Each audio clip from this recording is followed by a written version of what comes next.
Welcome back to the channel, everyone. In today's video, I unfortunately come bearing bad news. As you can see behind me, my Foresta has completely collapsed, and basically everything inside of it, except the fish, has died.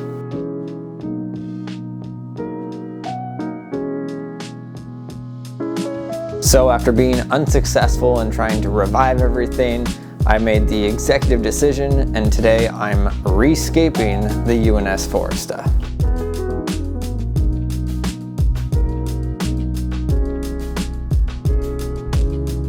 Now, I take full responsibility for everything dying. It was completely my fault. There was a period of time where I didn't take care of it like I should have. Plus, I did not choose the right plants for the environment. So for this new rescape, I'll have plants that will actually survive in the conditions of my living room, as well as being a little more thoughtful in my layout. All right, so I'm gonna turn the camera around. I'll keep the mic on and kind of talk my way through this rescape. So let's get right on into it. All right, so as you can see, most of this rock face is covered with cyanobacteria. And you know, this moss isn't really savable, so I think I'm just gonna rip it out. Most of this is just all moss. There's a couple pieces of dried up bolbitis here, but for a majority, it's all just algae covered rock and dying moss. But I've got a solution, and I'm very excited to show you that solution. So I'm gonna rip this all off, and we're gonna start fresh.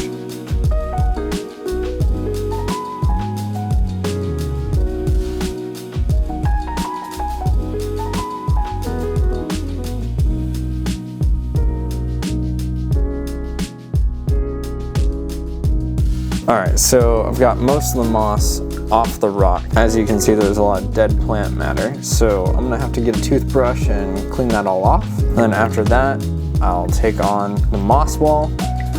There's a lot of cyanobacteria on this thing, so I think I'm just gonna have to start fresh, honestly.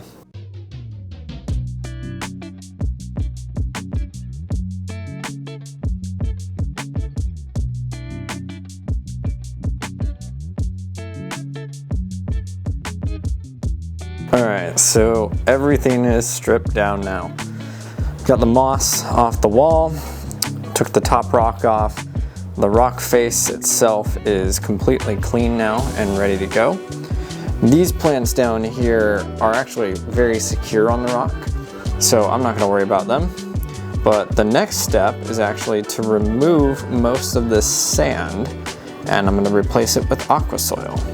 Alright guys, so it's been a couple of days since I worked on the hardscape, and the plants just arrived in the mail today. So I have another confession to make, and that is when I was working on the hardscape and replacing the sand and putting aquasoil in, I completely spaced and totally forgot to film it. So I'll just give a quick little overview of what I changed, and we'll get right into planting. Now when I moved the main hardscape out into the middle, I went ahead and added this pump into the back to create this super cool little waterfall effect down the main face of the rocks. The pump itself is actually the filter pump from one of my old tanks, so it felt really good to repurpose that equipment into this new version of the Foresta. Now, one of my biggest issues with this Foresta setup and the location that I set it up in is that with the ceiling fan in my living room, which is right behind the camera here, it often blows air directly into the Foresta, which causes the mist to blow up and out of the tank rather than down onto the plants. So to combat that and keep the mist going downwards, the folks at BucePlant sent me this lid, which is actually a lid for a UNS 5N. But the specs match up, which means the lid should fit perfectly on top of the Foresta. So fingers crossed that this thing works. All right, so that's it for all this talking. It's time to go get the plants prepared and get to work. All right guys, so that's it for this video.